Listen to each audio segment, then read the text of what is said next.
तो आज हम बात करते हैं इसमें ना माइग्रेन का इलाज पूछ रहे हैं। इनका नाम है संतरा रामू करके है। देखो माइग्रेन का कोर्स बहुत लंबा होता है, जैसे कि मैं आपको बताऊंगा, घरेलू उपाय भी बताऊंगा और कुछ मेडिसिन भी बताऊंगा।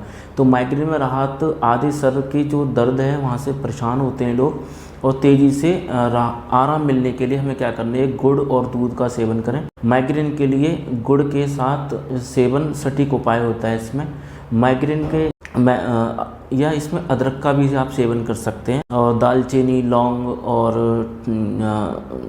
ठंडी सिकाई, हीटिंग पैड और सिर की मालिश और तेज़ रोशनी से बचें। अब ये इसमें उपाय हैं, आपको ये आपको करने हैं। अब चलिए घरेलू उपाय की हम बात करते हैं। घरेलू जो कि मेडिसिन होती है उनके बारे में बात करते हैं।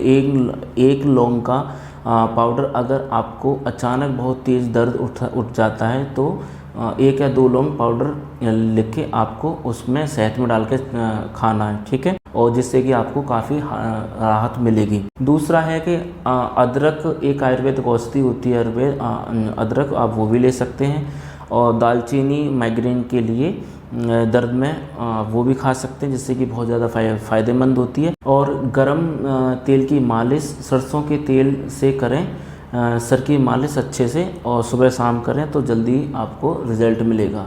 और बर्फ़ की आप सिकाई भी कर सकते हैं, उससे भी जल्दी आपको रिज़ल्ट मिलेगा। अब हम देखते हैं कि माइग्रेन में हमने मेडिसिन देख ली और हमने उपाय भी देख लिए। अब हम ऐसा क्या करें जो कि साइड इफ़ेक्ट ज़्यादा होंगे माइग्रेन में, तो हमें क्या नहीं खाना चाहिए। देखो, कम मात्रा में आप कैफ़ीन जो कि आप ज़्यादा मात्रा में कैफ़ीन लेते हैं, जैसे कि आपने ज़्यादा मात्रा में कैफ़ीन लेने के माइग्रेन का खतरा बढ़ जाता है। चॉकलेट, कॉफ़ी और चाय में ज़्यादा कैफ़ीन होती है, इसकी वजह से माइग्रेन का ज़्यादा खतरा बढ़ जाता है। लेकिन कुछ खाने में कैफ़ीन का कम मात्रा में अगर आप कैफ़ीन खाते हैं तो उससे ज़्यादा प्रॉब्लम नहीं होती है, क्योंकि चॉकलेट में, बिस्किट्स में और कॉफ़ी में सबसे ज़्यादा कैफ़ीन होती है, तो वो आप अवॉइड करें, ठीक है। अब उसके बाद आप ये आपने अवॉइड किया, अब आपने ट्रीटमेंट के जो साथ साथ में आपको क्या करना है, आपने ना ज़्यादा पानी पीना है, और आप सुबह शाम अपना रनिंग करनी है, या जो बंदा जिम जा रहा है तो आप जिम जा सकते हैं, ठीक है। और खाने पे अच्छी डाइट रखें, हाई प्रोटीन डाइट लें, और फ्रूट्स पे ज़्यादा फोकस करें, फ्रूट ज़्यादा खाएं, ठीक है। तो आपको धीरे धीरे ये माइग्रेन आपका चला जाएगा और इससे आपको आराम मिल जाएगा। बाकी आप पंचकर्मा, आयुर्वेद में एक पंचकर्मा होता है, शिरोधारा होता है, वो कराएं। कुछ बस्ती होती हैं, आप वो कराएं। गवर्नमेंट हॉस्पिटल जा सकते हैं या फिर प्राइवेट हॉस्पिटल जा सकते हैं। और अगर आपको फिर भी आपको कुछ डाउट है तो आप मुझसे बात कर सकते हैं।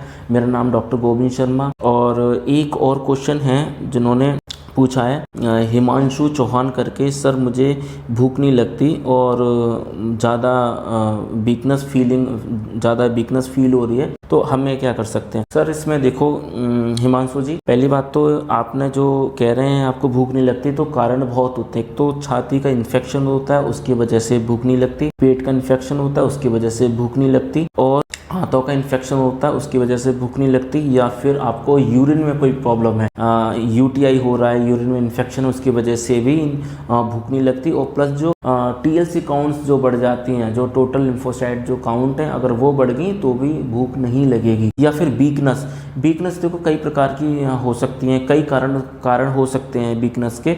जैसे मैंने आपको इन्फेक्शन के बारे में बताया, इससे भी वीकनेस आती है।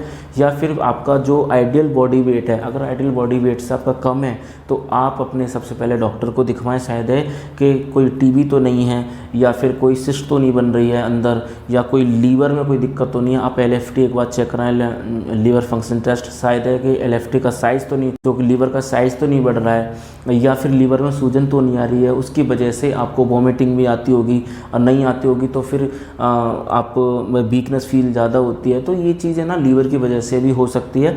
तो आप सबसे पहले आप एक एलएफटी टेस्ट कराएं, ठीक है। आप मुझे व्हाट्सएप रिपोर्ट करें या फिर मेल रिपोर्ट करें अपनी, ठीक है। जो ब्लड टेस्ट कराने के बाद आप उससे कांटेक्ट करें और मैं आपको फिर मेडिसिन बताऊंगा कि आपको खाना क्या चाहिए। देखो मार्केट में बहुत प्रोडक्ट आते हैं जो कि हेल्थ के लिए बनाने के लिए, वो सब जो कि जितने भी प्रोडक्ट हैं वो सब बेकार होते हैं, बिकॉज के साइड इफ़ेक्ट है, पता नहीं क्या यूज़ कर रहे हैं, क्या स्टेरॉयड यूज़ कर रहे हैं। हाँ तो हिमांशु जी, जैसे कि मैंने आपको बताया प्रोडक्ट पता नहीं वो कैसे यूज़ कर रहे हैं और क्या साइड इफ़ेक्ट हैं, कितने स्टेरॉयड यूज़ कर रहे हैं, किस कंपनी ने उनको स्पॉन्सर किया हुआ है, हमें कुछ नहीं पता होता है। तो सबसे पहले आपने कोई बिना डॉक्टर की सलाह से आपने कोई भी मार्केट से परचेस नहीं करना है और बिना डॉक्टर की सलाह से कोई मेडिसिन आपको नहीं खानी है। अगर आपने मेडिसिन खाई तो आपको लीवर में दिक्कत और ज़्यादा बढ़ सकती है, चक्कर आ सकते हैं, आपको घबराहट हो सकती है, बहुत चीज़ें हो सकती हैं जो कि आपको अंदाज़ा नहीं होगा, क्योंकि मेडिसिन कोई ऐसा नहीं है कुछ भी खा सकता है।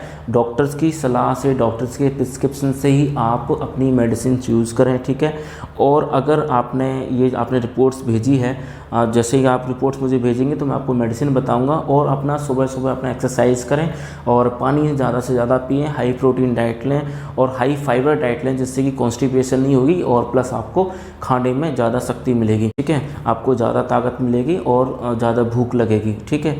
आप ये काम करें, या फिर आप शहद और लेमन को जो कि नींबू और प्लस गर्म पानी में नींबू डाल के और प्लस उसमें आप डालो शहद थोड़ा सा, आप पिए सुबह शाम, ठीक है।